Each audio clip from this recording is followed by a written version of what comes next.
Tout est parti d'une petite phrase lâchée samedi dernier par un ministre français et qui n'en finit plus d'alimenter la polémique. Est-ce qu'on peut dire que toutes les civilisations ne se valent pas, comme le prétend Claude Guéant, le ministre français de l'Intérieur? S'agit-il d'un simple propos provocateur ou, au contraire, sa pensée est-elle plus réfléchie, qui nous dit qu'au nom des principes républicains, qu'au nom des principes démocratiques, toutes les pratiques, toutes les cultures, notamment celles qui ne respectent pas les femmes, ne se valent pas? Au fond, n'y aurait-il pas un soupçon de vérité dans ces propos ou de bon sens, comme l'a dit le président Sarkozy pour défendre son ministre? On n'en débat avec nos deux invités. Slobodan Despot, tout d'abord, écrivain et directeur des éditions Xenia. Bonjour. Bonjour. Et Martine Braunschweig-Graf, ancienne conseillère nationale PLR, bien sûr, et depuis cette année, présidente de la Commission fédérale contre le racisme. Bonjour madame. Bonjour. Merci à tous les deux d'être avec nous. Martine Braunschweig-Graf, présidente de la Commission fédérale contre le racisme, je reprends ce dernier terme. Un député socialiste français de l'Assemblée nationale, hier, a parlé de racisme, justement, pour qualifier les propos de monsieur Guéant. Est-ce que ça se situe dans cette sphère-là, franchement ? Il s'est trouvé que M. Guéant a cru bon de préciser dans l'intervalle qu'en fait, il ne voulait pas parler de civilisation, mais de religion, ce qui, évidemment, améliore pas tout à fait son cas. Ce qui est pire, selon vous ? C'est-à-dire que nous, on a un article contre la discrimination raciale qui prévoit que la discrimination peut porter sur l'appartenance raciale, ethnique ou religieuse. Donc, on est en plein dans le thème, si je peux dire. Puis, je trouve que dans le débat qu'on a, la seule chose dont on doit parler, c'est de l'état de droit et de ce qu'on entend dans une république respectée comme état de droit. Là, on a comme ministre, une responsabilité, on doit avoir des propos clairs. Mais faire le rating ou le classement des civilisations, s'agissant notamment de la civilisation arabe dont il laissait entendre que, je rappelle ici simplement comme gag qu'on n'a plus les chiffres romains pour écrire, mais les chiffres arabes, et c'est pas pour rien si on veut parler de civilisation. Clairement, là, en Suisse, tenir de tels propos, il serait condamnable, hein, monsieur Guéant, en Suisse ? Alors je pense que là, c'est probablement l'autorité judiciaire qui devrait intervenir, si j'en crois ce qui est là, parce qu'au fond, on a un article assez simple qui dit que c'est en termes on poursuit la discrimination envers une personne ou un groupe de personnes, et pour des raisons d'appartenance raciale, ethnique et religieuse. Donc on est dans ce phénomène. J'ai pas compris d'ailleurs comment il avait pu confondre civilisation et religion d'abord, mais aussi qu'il ait cru bon de dire que religion était moins pire que civilisation. Oui, effectivement, la question se pose encore. Slobodan Despot, vous êtes écrivain, directeur des éditions Xenia, vous êtes serbe d'origine, vous aimez bien ces débats, hein, vous participez souvent à ce genre de débat. Qu'est-ce que vous pensez de... Oui, c'est vrai, il a dit civilisation, après il a dit religion. Dans son viseur, il y a tout ce relativisme culturel qu'on reproche souvent à la gauche, hein, notamment dans le discours qui concerne l'intégration. Comment vous positionnez par rapport à ces propos, j'allais dire par rapport à cette phrase, et par rapport aussi à ce qu'elle sous-tend ? Mais écoutez, c'est quelque chose de très intéressant. C'est une affaire à tiroir. Je dirais qu'il y a effectivement un problème de civilisation dans cette affaire, dans cette phrase, non pas dans ce qu'a dit M. Guéant, mais dans les conséquences de cette petite phrase. C'est-à-dire que, n'est-ce pas, ce qu'il a cru bon de préciser, je crois, dans son discours, si l'on le remet dans son contexte, c'est que civilisation, religion ou forme de société qui défendent de l'humanité sont supérieures à celles qui ne la défendent pas. Donc il fait référence évidemment à l'ensemble des libertés et des prescriptions que nous avons héritées des droits de l'homme, puisque nous sommes la civilisation des droits de l'homme. Or, on voit très bien que un des piliers de cette civilisation des droits de l'homme, qui est la liberté d'expression, est totalement mis en danger par le fait qu'un ministre français n'a pas le droit de dire une phrase comme ça. Donc nous ne vivons plus en régime de liberté d'expression, on parle déjà de conséquences juridiques ici même à l'antenne. Il a le droit, selon vous, clairement ? Selon moi, la liberté d'expression doit être totale ou elle n'existe pas, parce que qui va dire ce qui peut être dit en place publique et ce qui ne peut pas être dit? Il y a des lois, Slobodan Despot, mais écoutez, voilà. Oui, chère madame. Mais vous savez, je suis d'origine serbe, je suis suisse, mais d'origine serbe. À l'époque de la guerre dans les Balkans, lorsqu'il y avait une vision très unilatérale de ce qui se passait là-bas, vision qui a été bien entendu beaucoup relativisée depuis, eh bien on pouvait dire que les Serbes bouffaient des enfants, qu'ils étaient méchants, qu'ils étaient sales, pouilleux et idiots, sans que personne ne réagisse. C'est les salauds de Serbes, c'est une expression d'un autre ministre français, Monsieur Fabius. Personne ne s'est indigné. Donc cette indignation. Et ça vous paraît normal qu'on puisse laisser dire des choses comme ça? Oui, ça me paraît normal. Je trouve que Monsieur Fabius a parfaitement le droit de considérer mon peuple d'origine comme une bande de salauds. J'ai aussi le droit de le considérer lui comme un salaud. Donc la liberté d'expression doit être totale ou elle n'existe pas. Et là, on est en liberté conditionnel, c'est-à-dire vous pouvez dire une chose, mais vous pouvez pas dire une autre chose. Et une phrase peut vous faire plonger complètement. Et là, on est dans un régime clairement soviétique. Oh, Martine Borchgraf. Bon, alors évidemment, la liberté d'expression doit être totale. Oui, mais écoutez, j'aimerais quand même vous rappeler que l'article dont je parle n'est donc pas un article de loi français, mais un article suisse qui a été adopté en votation populaire. Si ma mémoire est bonne, probablement en 1994 ou 1995. Et donc, c'est un article qui avait été soumis au peuple suisse en démocratie, et ce peuple suisse l'a accepté et donc l'a validé. Donc, il ne s'agit pas de croire qu'on est en régime soviétique, à moins que le régime soviétique pour Monsieur Despot soit celui de l'expression des citoyens dans un référendum populaire. Alors j'ai pris de bonnes notes de cela et je vois que le régime soviétique, une fois mort, évolue favorablement. Je vous signale, madame, que l'Union soviétique, les régimes successifs en Union soviétique ont toujours fait valider tous leurs décrets constitutionnels. Monsieur Despot, vous êtes comme moi en régime démocratique suisse, si j'ai bien compris. Mais j'en profite puisque je suis en train de dire que vous êtes en train de défendre un régime soviétique.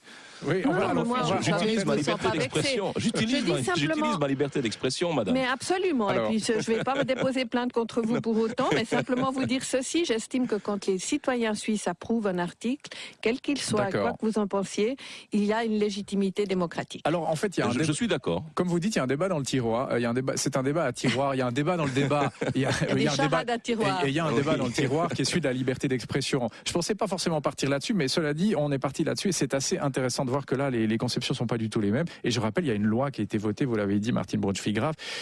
En principe, les citoyens sont censés s'en tenir à la loi Slobodan Despot. Sur le fond, c'est ça qui nous occupe. Est-ce qu'on peut justifier, au nom des valeurs de la démocratie, justement, au nom des droits de la femme, de la liberté d'expression, de la laïcité, et ça c'est vraiment le fond de l'affaire, une telle hiérarchisation des civilisations sur le fond de l'histoire? Qu'est-ce que vous pensez, vous?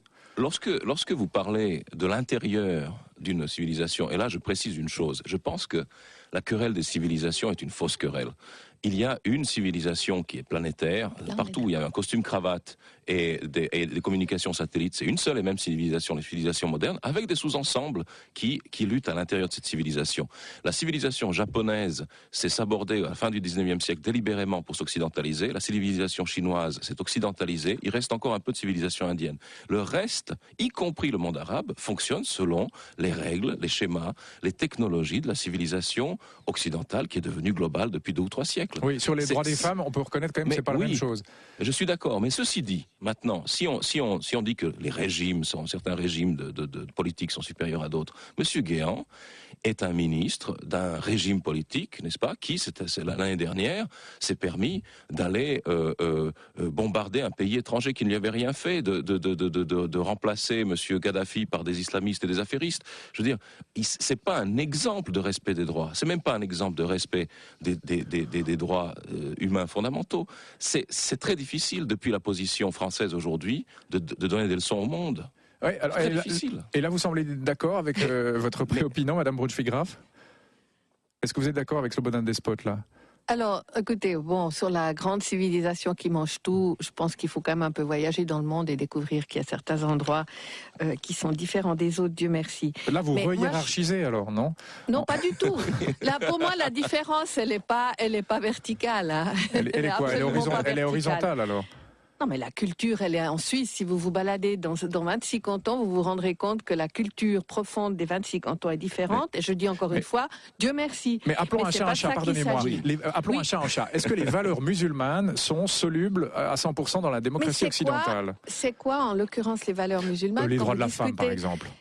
Écoutez, il y en a qui prétendent des choses différentes. Non, on est dans c'est pas la question d'être supérieur ou inférieur. Nous avons un état de droit. Notre état de droit nous prescrit l'égalité des droits entre hommes et femmes, ce que je défends avec la dernière énergie.